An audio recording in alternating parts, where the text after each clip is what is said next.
So I mulled over it a lot last night and over the past couple of days, and while this hasn't been the easiest decision in my life, I've decided that I don't really need this gimbal right now.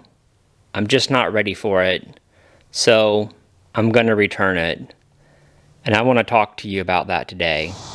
You remember being a kid and you would go to the movies and you went to go see one of those action movies, martial arts movies, or maybe some sort of superhero movie. And when you came home, you wanted to duplicate what you saw. Now, we all know that there was no way you were going to be able to duplicate what you saw. You can't do those moves. Nobody could do those moves. But you know what you could do? You could dream.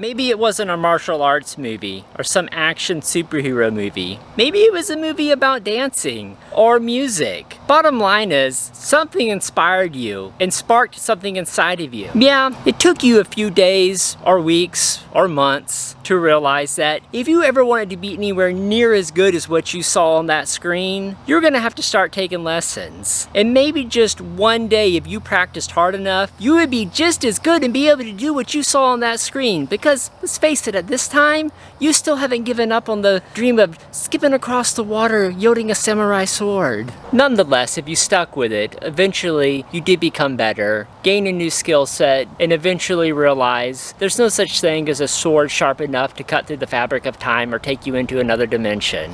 The hardest part of that growth was pushing the fantasy aside and beginning to embrace the reality. We all have our limitations, and most of us have to work really hard if we want to become really good at something. More importantly, while we all want to be on a full-out sprint toward the finish line, we've got to learn how to crawl first. But more important than that, we got to sit up out of the fantasy that we're living in. That's what happened to me, and that's why I'm returning the gimbal. You see, I look at a lot of these channels and other video creators that have this buttery smooth footage.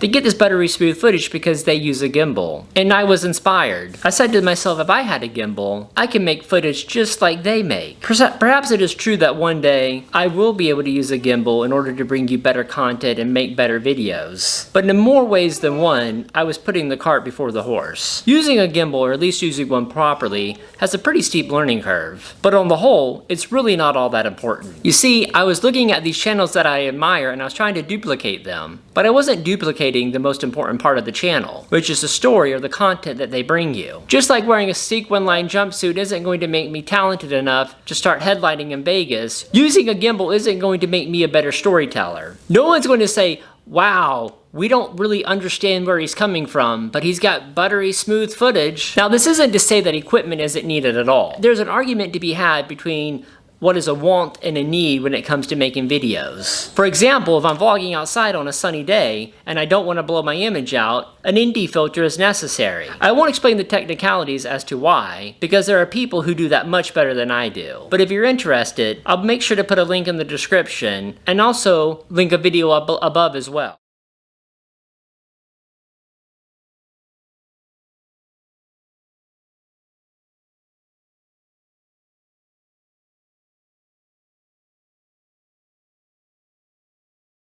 However, I will say, I do use this ND filter on a regular basis. Long story short, just to keep things simple, it's like sunglasses for your lens. And it comes in very handy. Now, of course you could make the argument that I could just never shoot outside on a sunny day and I don't actually need this ND filter, but I don't want to get into that right now. That's not what this video is about. I've chosen to record these videos using certain equipment, mainly my Canon M50, this Deity D3 microphone, this 10 to 18mm wide angle lens, this 24mm lens when I want to show you the 10 to 18mm lens, because I only have one camera, I can only use one lens at a time, but nonetheless I like it. The switch pod, which I absolutely love, which both allows me to hold the camera out while vlogging, sturdy, stable, feels very comfortable in my hands, and can also double as a tripod as well. And sometimes this ND filter when needed. Arguably. Now, in another video, I may explain why I chose to get the items that I chose to get. But for today's purposes, I'm just pointing out that the gimbal would have replaced the role of the switch pod. Now, that's not to say that a switch pod is a stabilizer. It really isn't, not in the sense that a gimbal is. Of course, I could always hold it out and use my arm to stabilize it. In a way, it does kind of help me stabilize the footage, but it's not a gimbal. That's also not to say that I couldn't vlog with the gimbal. I could do that as well. Regardless, I find myself going back to the switch pod. I choose the switch pod 100 times over the gimbal because that's where I am. That's where I'm comfortable. That's my lane, so to say. And the truth is, that learning curve that I have to get over in order to use the gimbal, I haven't made it there yet. And it was getting in the way of my storytelling. It was hard for me to focus on learning how to use the gimbal and at the same time getting the story out. The switch pod is what I need to do what I want, which for the most part is vlog. Not only is it more suited for vlogging in my opinion, it's easier to vlog with. You see, this switch pod weighs 315 grams and the gimbal weighs 926 grams. You may not think that makes that big of a difference. In fact, that's less than 2 pounds difference. But over time, as you're holding this thing out, it does become very heavy.